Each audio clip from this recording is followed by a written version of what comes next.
Hey, beautiful people. I just created a content strategy for a client who wants to sell out a program, and I found it quite useful just to talk over what it's like, because there's a difference doing sales on the phone versus doing sales in print, right? So when I say print through your content, in this context, it has a lot to do with email and running a campaign, where one thing that I wanted to outline for you is basically how do we target and pre-sell somebody into our program, course, digital product, doesn't matter what it is. And essentially what we do is we use the timer framework to hit them from all angles.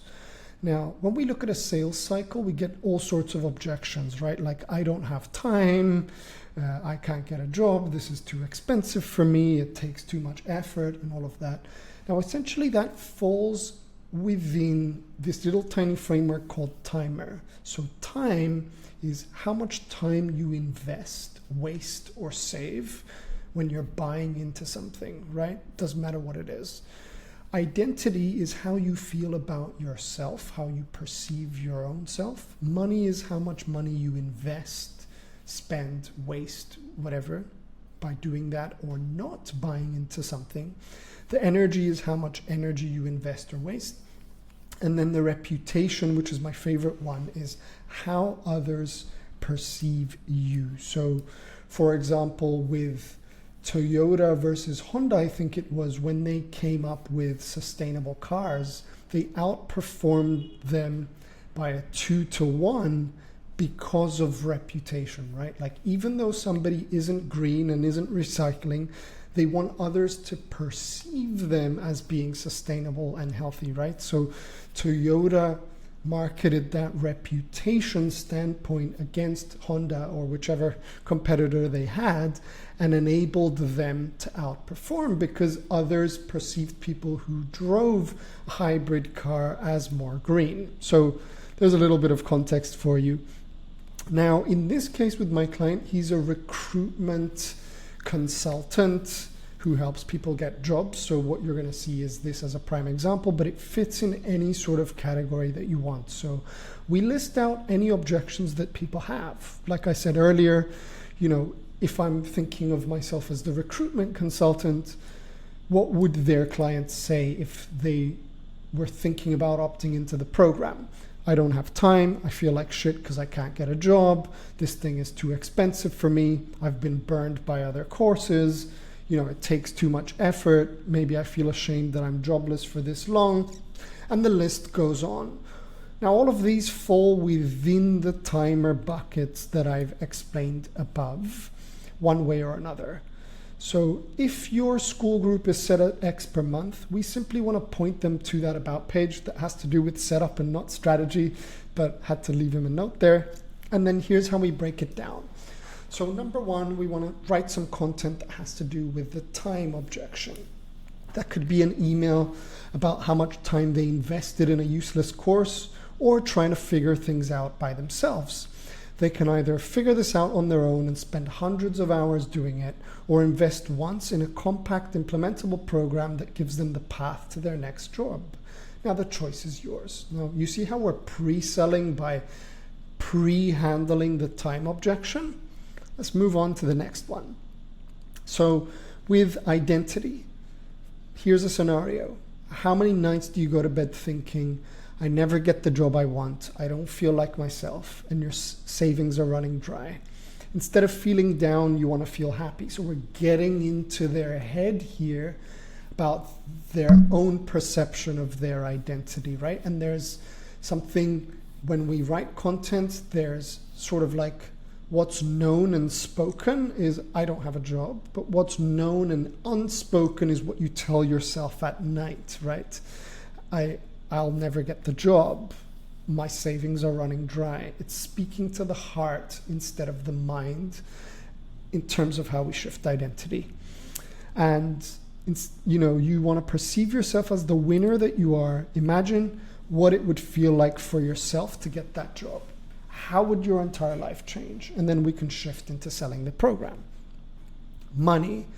I hear it's too expensive all the time. Yet there's a war on value, especially in this coaching sector for recruitment. You get things for free, you won't implement them. You get things done for you, you don't opt in.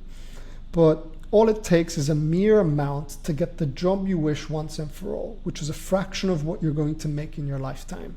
So is this really too expensive, or is it a priority you're not setting for yourself? And one thing this person could do is like break down a chart to say, for example, a course costs X, the job you're going to get is Y. Show that fraction of the cost to actually get someone to understand that it's not, in fact, too expensive. Pretty cool, eh? Timer framework. Let's move on to energy. So energy is the energy you spend doing mundane tasks that eat up your day, in the context, again, of the recruiter.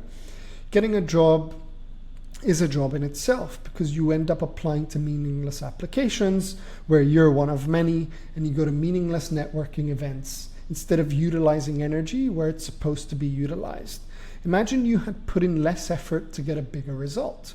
Where else would you spend your energy? So we're tackling the energy objection and how much input they have to put in for the output that they get. And, you know, human nature abides by a very small equation, which says, like, if I can put in minimal input and get maximum output, I have a match.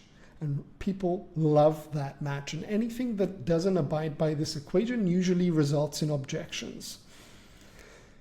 Then we have reputation. We want to paint a story at the dinner table with your relatives. They ask you how work is going, and you're too ashamed or guilty to speak out. We're bringing out that reputation that others perceive of them. You say you've been unemployed because, well, you don't want to say that you're unemployed because you're worried that they'll think of you differently, they'll perceive you differently, and your reputation will change. But instead, you keep going back to old patterns. Now imagine you could open up proudly and speak out about the 5 or 6 figure job you just got. How would it feel? You see how I'm tying reputation to that Toyota versus Honda example? Awesome. So that's the timer framework for you. Now, I'm just going to expand a little bit more since we did go over the timer. In this case, it is an email sequence. So I had put in 2 more emails, which I'll share with you, which is basically the result. So we take a common belief people have and tackle it with a result from an existing client. This should be both educational and inspirational, because people buy with emotion and justify with logic.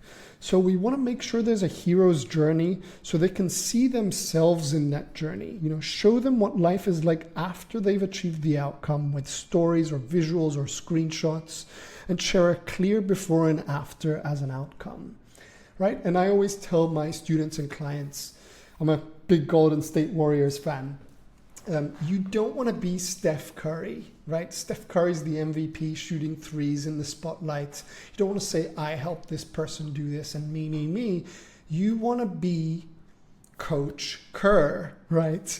Coach Kerr sits in the background, coaches Steph on how to be himself, but he doesn't get the credits. That is a powerful case study or a result. And then we finalize it with like a clear difference email. We want to show people that your core philosophy is different to anything else that's out there. How is what you teach different to the market? What do you do within your program that others don't have access to? Tell them 3 reasons why they shouldn't do what you've been offering, because instead of attracting here, we're repelling the wrong fits. And that sounds a little bit counterintuitive, but it works as it adds believability. So we've got an entire content strategy to pre-sell people into your product. It could be applied to email, LinkedIn, any social media platform using the timer framework. I hope that was useful for you today. If you want to check out some more videos, you can hit subscribe below and check them out. And I'll also leave a link to my newsletter in the description below. Power to you.